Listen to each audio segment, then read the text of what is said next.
Cette année, dans les grands changements d'infrastructure sur le village du Réel, on avait auparavant les containers qui fermaient la place de cette manière. On a décidé de les déplacer pour ouvrir la place et de les mettre de cette manière. Un des autres changements, c'est que la salle des expositions qui contenait le bar et le forum pendant le festival se retrouve plus qu'une seule salle vu que le mur a été abattu entre les deux. Ce qui est une bonne chose pour les soirées parce qu'on a plus d'espace pour le bar pour faire nos soirées, mais on a perdu une salle de réunion et de conférence. Donc pour pallier à ça, on va installer des containers juste derrière la salle communale qui s'appelleront Forum pour reprendre le nom de l'espace qu'on avait avant.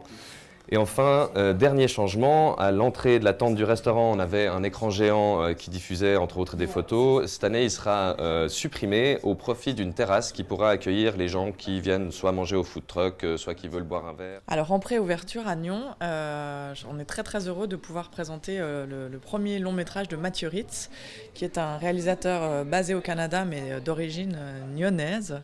Donc il me disait qu'il se réjouissait de venir présenter le film à l'école de Maran où il est allé quand il était petit. Donc évidemment pour lui c'est un peu un retour aux sources, disons dans une certaine gloire, je crois qu'on peut le dire.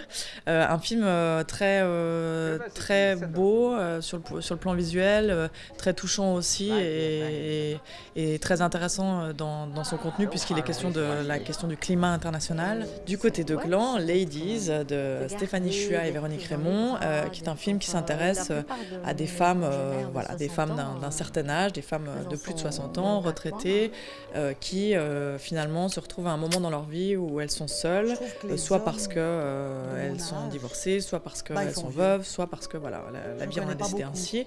Et puis on les suit finalement dans leur vie, dans leur quotidien. On met l'âge, mais on ne met pas la date de naissance. Si vous ennuie. Bah écoutez, ça me catalogue, hein. On avait dit retraité, nous. Alors c'est déjà discriminatoire. Je ne sais pas si c'est discriminatoire, Si, c'est une information. si. Oui, mais c'est une information négative pour les hommes de mon âge. Alors on va voir. Ah, je vous jure. On va voir. D'accord, on va voir. Les intéresse pas une nana de 75. Qu'est-ce que vous voulez qu'elle fasse ça avec, franchement. Ensuite, le dimanche, il y aura un événement un peu particulier avec le film de Monsieur Gonzette, Le printemps du journalisme. Et il sera suivi d'une table ronde pour parler de toute la problématique des médias qui est extrêmement actuelle en ces temps. Et puis ce jour-là, il y aura aussi le vernissage de l'exposition du Courrier qui va fêter ses 150 ans. Ensuite, une nouvelle affiche, un nouveau visuel pour la ville de Gland qui va se retrouver dans les rues de Gland quelques semaines avant le Festival de Vision du Réel.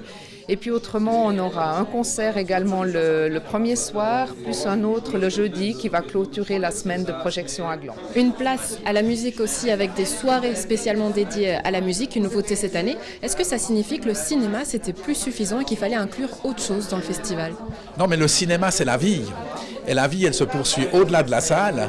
Il y a des débats aussi, il y a des discussions, il y a des séances de travail. Et puis, il y a des fêtes, concerts et fêtes, avec des parties qui sont organisées. Aussi pour les cinéastes qui sont présents, il y en a 1400 qui viennent du monde entier. Et puis, les Nyonnais pourront aussi bénéficier, bien sûr, de ces concerts et de ces DJ qui seront présents. Alors, effectivement, il y a beaucoup d'offres musicales à Nyon, mais c'est simplement que c'est une bonne manière de faire la fête. Après une journée, on a vu beaucoup de films, de se détendre, de boire un verre. C'est aussi l'occasion de rencontrer des réalisateurs ou des producteurs. Toutes les soirées se passent au bar du Réel dès 22h, mais les soirées étaient organisées en collaboration avec La Parenthèse en termes de programmation, et on a aussi 2 concerts à La Parenthèse pendant le festival. Un label de musique